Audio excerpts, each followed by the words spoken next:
sur la première partie de la question, oui, c'est vrai que moi, le gros plaisir et le gros avantage de la radio, c'est d'avoir le souci et l'encombrement de l'image en moins. Donc ça permet déjà d'être plus tranquille sur son apparence, donc pas forcément avoir besoin de s'en soucier, et aussi de pouvoir jouer un peu plus avec l'imaginaire. C'est vraiment l'attrait, je vais dire, de la radio. L'avantage, c'est de pouvoir jouer sur une atmosphère, un univers, le fait qu'il n'y ait que la voix, le fait de pouvoir mettre voilà, des bruitages, créer l'univers, on va dire, dans la tête des auditeurs, ce qu'on ne peut pas faire devant une caméra. Et effectivement, ce qui a changé quand je suis devenu speaker, en tout cas vis-à-vis de mon animation, c'est ça, c'est que là, je me retrouvais devant une caméra, même si on imagine toujours le speaker étant la voix du stade. Dans un stade comme l'OL, il n'y a pas que la voix. Il y a apprendre à se tenir devant une caméra, apprendre à ne serait-ce que gérer le regard de la caméra, rester dans la concentration, parce que souvent c'est quelque chose qui impressionne aussi au début. J'avais fait un petit peu de télé sur Énergie 12, des choses comme ça, donc j'avais un peu appris ce métier on va dire de présentateur télé, mais qui n'est pas forcément mon premier amour. Donc voilà. Aujourd'hui, moi, ce que je dis souvent à Montréal, c'est que moi, on me voit, mais je me porte. Je préfère toujours mettre en avant les images du stade, les images du public, que moi, qui finalement n'apporte pas grand-chose à l'image.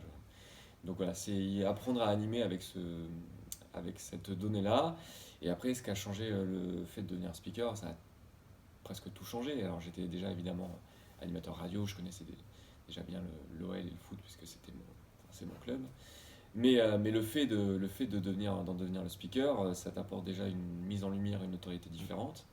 On te reconnaît dans la rue, des choses comme ça qui font que oui, tu vis pas de la même façon. Mais moi, en tout cas, si on reste sur la partie vraiment animation, ça va pas changer grand-chose. Je parle toujours à des gens, j'essaie toujours de transmettre ma passion et de les mettre dans les meilleures conditions pour qu'ils s'enjaillent. J'ai passé un casting un peu avant l'ouverture du nouveau stade. L'OL voulait, sur l'ouverture du nouveau stade, donner un petit coup de neuf, voulait voilà, profiter du fait que le stade soit entièrement équipé en Wi-Fi, réseaux sociaux, enfin voilà, quelqu'un qui maîtrise bien tous ces outils-là. Euh, donc voilà, ils ont lancé un casting, moi j'y ai participé, et puis j'ai été pris. Oui, il était. Alors, moi, justement, je pense que si on m'a fait venir en priorité, c'est vraiment par rapport à cet aspect de conducteur. Comme je faisais de la radio, j'avais déjà euh, travaillé avec des conducteurs, je travaillais au quotidien avec des conducteurs, je savais exactement comment réaliser aussi un conducteur, ce qui fait partie de mes missions aujourd'hui pour le stade. Donc, ça n'a pas vraiment changé depuis l'ouverture du stade, pour moi, mais le métier de speaker, je sais que depuis 15-20 ans, il a énormément changé. C'est vrai que mes prédécesseurs, même Dom Grégoire, qui est donc mon dernier prédécesseur, travaillait pas du tout de la même façon parce qu'il n'avait pas les mêmes outils à sa disposition à Gerland. Et puis après, chacun a aussi sa façon de faire. Mais oui, il n'y a pas il n'y a pas eu de changement pour moi, mais il y en a eu vraiment sur les 15-20 dernières années. L'arrivée des réseaux sociaux, l'arrivée d'Internet, hein, sur les 20 dernières années quand même, font que tu ne travailles pas de la même façon. Ah oui, complètement. C'est une fierté d'être le premier speaker dans le stade de l'OL, ça c'est clair. C'est une fierté d'être le speaker de son club, tout simplement, quand on vibre. Moi, j'ai la Gerland à tous les matchs pendant, je sais pas, 10-15 ans. C'est quelque chose qu'on n'imagine même pas, en fait. Le jour où l'opportunité se présente, ça devient fou, ça devient concret.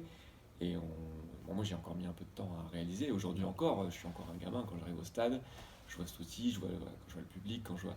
Je sais pas, là, on avait Marseille cette semaine. Rien que les matchs qui arrivent, on va faire Juventus, Derby, Paris.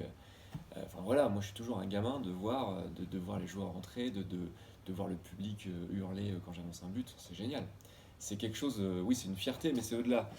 C'est, moi, voilà, je suis dans le plaisir pur en fait, tout simplement.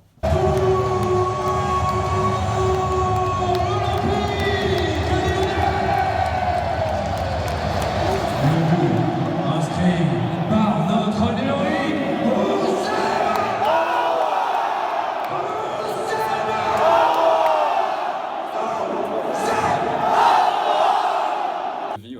Bah oui, parce que c'est. Alors, on a peu de moments où on se met un peu en avant, je vais dire, en étant speaker.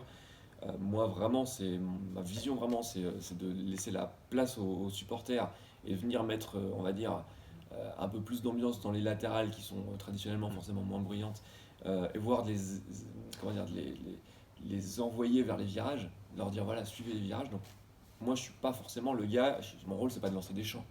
Mon rôle, c'est pas de faire un one-man show d'une heure et demie, surtout pas. C'est vraiment de. En fait, moi, je vois vraiment le rôle de speaker un peu comme un peu la dopamine. C'est-à-dire que on fait circuler la dopamine dans le stade, mais on n'est pas vraiment la voix principale. Donc l'idée, c'est ça, c'est de se dire, sur les peu de moments pour revenir à ce qu'on disait, sur le peu de moments où on est vraiment au centre de l'attention, comme la compo, j'en vois à fond, enfin, c'est mon truc et je m'éclate, c'est le moment où j'en profite vraiment. Numéro 7, Martin. Numéro 21, Carl. Et numéro 9, D'une compétition à l'autre, effectivement, on n'a pas les mêmes impératifs. Là, on sort de 3 matchs de Coupe de la Ligue où c'est très spécial. La Coupe de la Ligue, on a des annonces à faire un peu façon speakerine des années 60, c'est assez bizarre. On a des conducteurs qui sont imposés par les organisateurs des compétitions, donc la LFP pour la Coupe de la Ligue, la FFF pour la Coupe de France, comme on a fait cette semaine avec Marseille. Donc on doit effectivement s'adapter. Mon style ne change pas forcément dans l'animation, mais dans le conducteur, dans ce qu'on peut faire ou pas, ça change effectivement d'une compète à l'autre. Un truc très simple, j'ai l'habitude pour la compo d'équipe d'aller au centre de la pelouse pour m'adresser vraiment, d'être au milieu de la pelouse et à m'adresser à tout le stade pour qu'ils me répondent. J'ai pas le droit de faire ça sur la Ligue des Champions par exemple. Interdit de fouler la pelouse sur la Ligue des Champions. Je l'ai fait une fois, je me suis fait engueuler. J'avais oublié. Donc il y a des choses comme ça, des codes à savoir qui font que ça a forcément un impact sur ton animation, mais il faut juste savoir comment ça fonctionne. Une fois que tu as les codes, c'est assez simple. C'est très codé, très codifié. On a un cahier des charges, on va dire, des ligues qui nous dit pas forcément ce qu'on a le droit ou pas de faire, mais nos rôles. Et le rôle premier du speaker, c'est la sécurité des gens. Avant l'animation, vraiment, c'est d'être la voix en cas de souci, de pouvoir aider à une évacuation, aider à laisser les gens rester à leur place.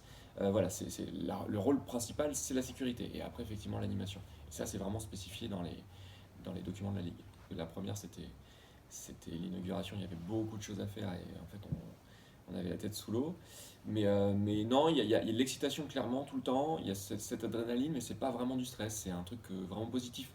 On est tous là pour le même club, alors c'est vrai qu'on a connu des périodes un peu plus compliquées, où là c'est moins de plaisir, mais en règle générale, 90% du temps, c'est quand même tout le monde est là pour encourager ses joueurs, pour quelque chose de positif finalement. Donc il n'y a pas de raison d'avoir de stress. Alors, sur la partie banderole, j'interviens pas. En fait, alors là, pour le coup, je suis vraiment à disposition des délégués. Donc, moi, je suis plus le porte-voix des délégués. C'est-à-dire qu'ils viennent me voir et ils me disent, vous dites ça. Voilà. Donc là, je dis ça, à la virgule près, je dis ce qu'on me dit de dire. Donc, j'ai pas forcément. Enfin, je suis une voix, mais je suis pas le décisionnaire de ce genre de choses. Donc, je me sens pas forcément impliqué là-dessus. Beşiktaş, c'était pareil. Beşiktaş, j'avais dans l'oreillette, parce que pour tous les matchs, j'ai l'oreillette avec la régie qui est accolée au PC sécurité. PC M, en fait, qu'on appelle PC multimodal, je crois, je sais plus, bon, bref. Peu importe, et là, il y a le préfet, il y a la gendarmerie, il y a la police, il y a tout le monde, et c'est eux qui viennent directement me dire dans l'oreillette ce qui s'est passé pour Beşiktaş. Vous demandez en l'occurrence, vous demandez aux supporters de regagner en vestiaire, et répéter, on m'a demandé de répéter 1 milliard de fois. Donc voilà, moi, mon rôle, c'est vraiment pour le coup, là, hein, de diffuser les consignes, et d'avoir quand même dans la forme un ton rassurant, il faut éviter la panique. Le plus important, c'est d'éviter qu'il y ait des blessés, voilà, parce qu'on sait qu'un mouvement de panique, ça peut faire des blessés. Donc voilà, simplement, là, à ce moment-là, je suis le porte-parole des autorités et de la sécurité. Je n'annonce pas de la même façon les événements pour Lyon comme un but que les événements pour un adversaire, surtout sur un derby. Je sais que je vis vachement les matchs, je suis très remuant. Après, au micro, j'essaie juste d'être fair-play. Donc dans le vocabulaire qu'on utilise, j'ai peut-être à 2-3 exceptions près.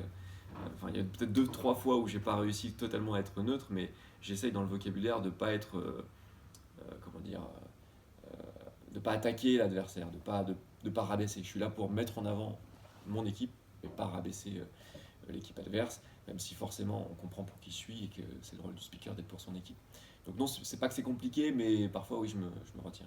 Déjà, je me suis fait engueuler une fois, mais j'ai pas vraiment compris, par un délégué sur un match de l'équipe féminine. C'était OL PSG. Et avant les matchs, on a tendance à montrer des résumés des derniers matchs. Et là, on avait montré des résumés de tous les derniers OL PSG en foot féminin. Et c'était que des victoires lyonnaises. J'y peux rien. Et un délégué qui est venu se plaindre en disant que c'était pas fair play en gros de montrer des défaites parisiennes. Donc j'ai pas trop compris parce que bon, moi je commande de manière très neutre. Hein. Quand je commente ce qui se passe à l'écran, je commente qui marque pas. Et on commente aussi les buts parisiens finalement. Mais c'est vrai que les filles étant très très fortes, elles avaient des victoires donc ça n'avait pas plu. Et puis je sais qu'une fois j'ai eu une remarque sur Twitter, bon, ça t'en a souvent sur Twitter qui valent ce qu'elles valent, mais sur Leipzig je crois, où c'était juste après la fête des Lumières et j'avais fait un parallèle sur la fête des Lumières en disant on va leur faire la fête, mais je sais plus comment je l'avais tourné, mais c'était pour moi, c'était pas guerrier, mais ça avait été pris comme tel. Donc je m'étais dit attention, parce que parfois un truc que toi, t'as pas l'impression, que tu ressens pas comme étant agressif, peut être ressenti comme agressif. Mais bon, après, tu peux pas non plus faire toujours attention, et puis je préfère aller dans la passion et me lâcher un peu. Je sais que j'irai pas trop loin de toute façon, parce que je suis pas quelqu'un d'agressif dans la vie, donc peu de chances que ça se reproduise sur la pelouse. En contact avec certains speakers, oui, avec le speaker de Nantes, que je connais un peu et qui on échange, de Saint-Étienne, qui on se chambre de temps en temps, et je pense que ça viendra pour le derby qui arrive. Le speaker de Paris aussi, évidemment, Michel Montana, qui est l'une des légendes de ce métier. Et puis les speakers de Lille aussi, très sympa, Charlie notamment. Voilà, on échange de temps en temps, et puis on fait tous partie d'une association que je salue, qui s'appelle l'ASMC, Association des speakers et des maîtres de cérémonie, qui regroupe tous les speakers professionnels, les animateurs. Et cette association nous permet de nous rencontrer de temps en temps. D'ailleurs, ils font leur réunion au Groupama Stadium. Et voilà, l'idée c'est d'échanger sur notre métier de temps en temps. Donc on se connaît un peu, on s'est rencontrés, et notamment c'est là que j'ai rencontré Michel Montana. Cette saison de janvier 2016 à mai, elle a été extraordinaire. Parce qu'en plus on sortait d'une période difficile sur la première partie de saison. Bruno Genesio prend les rênes, et sur les 6 mois, c'est un festival, quoi. On a une équipe aussi avec des sacrés talents, on a Lacazette qui est au sommet. Donc moi je reste toujours sur le Lyon-Monaco de la première saison qui m'a vraiment marqué, parce que aussi bien sur le résultat que sur l'ambiance dans les tribunes, il y a eu un tout, et puis il y avait un enjeu, la qualif en Ligue des Champions, à l'issue de ce match, il y avait vraiment tout. C'est toujours Beşiktaş, de toute façon, c'est vraiment là où ça a été le plus difficile à vivre, le plus difficile à gérer, tu prends aucun plaisir, tu es en stress vraiment parce que tu as peur qu'il se passe quelque chose. Oui, là, c'est le plus mauvais souvenir, mais j'ai presque envie de dire le seul, honnêtement. Un peu, alors j'essaye de pas trop mélanger, ils ont leur bulle, leur truc, ils sont très sollicités. Je veux pas être le gars qui vient les voir, tout le monde a envie d'être pote avec ces gars, et je sais que c'est pénible au bout d'un moment. Donc oui, j'échange un peu, Anto Lopez qui est adorable, avec qui j'échange de temps en temps. Voilà, quand je les croise, voilà, je les félicite, je les salue, mais ça s'arrête là. C'est pas des soirées ensemble, ils ont leurs potes, et ils sont très très sollicités. Et on peut vous entendre partout, et notamment dans les vestiaires. Partout, on peut vous entendre, supporters. Pour notre gardien, le numéro 1, Anthony. Ah, paradoxal, voilà, c'est exactement le mot que j'aurais utilisé, parce que c'est vrai que en championnat on est pas au top, clairement. C'est pas ce qu'on cherche. On est encore trop loin du podium, même si quand on regarde bien, c'est loin d'être fait, parce que on a 8 points de Rennes, hein, c'est ça, 3ème place. Rennes qu'on doit encore jouer en confrontation directe, qui doit aussi jouer Paris alors que nous on les a joués. Donc ça peut très très vite tourner, mais pour ça il faudra effectivement qu'on installe un jeu, il faudra qu'on installe quelque chose, une série de victoires. Et c'est paradoxal parce que, bah oui, comme le dit le président, on est engagé dans les 4 compétitions, et que on pourrait avoir un titre à la fin de l'année, on ne sait pas. On est en finale, on est à 2 matchs d'un titre en Coupe de France, même s'il faudra passer Paris, que c'est pas fait. On est en 8ème de Ligue des Champions, donc quand tu regardes sur le point strictement factuel, on est bien. Si tu regardes effectivement sur le jeu, sur le championnat, oui, on peut s'améliorer, mais c'est très bien, améliorons-nous. En plus, on n'a pas été aidé par les blessures, donc moi je suis un éternel optimiste, donc tant que c'est possible, j'y crois toujours. J'ai pas encore les infos, mais je pense que j'aurai moins de préparation que sur un match classique à Lyon, parce qu'ils ont leur propre speaker, la Ligue, et ils invitent les speakers des clubs finalistes pour simplement faire la compo des équipes, l'entrée de nos joueurs. Donc c'est vraiment 2 ou 3 moments où on va intervenir. Je crois qu'ils veulent mettre une petite animation aussi en place pour nos équipes. Mais voilà, sinon je vais regarder le match. Pendant le match, je ne serai pas speaker, donc je vais regarder le match comme tout supporter. On a besoin de vous, c'est le mot le plus important, je pense. Il faut remplir le stade à chaque match, parce qu'on a besoin d'aller chercher des points en championnat. Et on a des beaux matchs qui arrivent avec la Juve, avec Saint-Étienne, avec Paris. Et ça, c'est avec des stades chauds comme on les a connus sur le Lyon-Monaco dont on parlait tout à l'heure, qu'on arrive à abattre ces grandes équipes ou à rivaliser. Donc ouais, on a besoin de vous, continuez, et puis merci, parce que c'est quand même grâce aux supporters qu'on vibre. Moi en tout cas, si j'appelle les supporters et que ça répond pas, je suis tout seul. Donc c'est vraiment grâce à ce retour que je peux kiffer à chaque match. Donc continuons.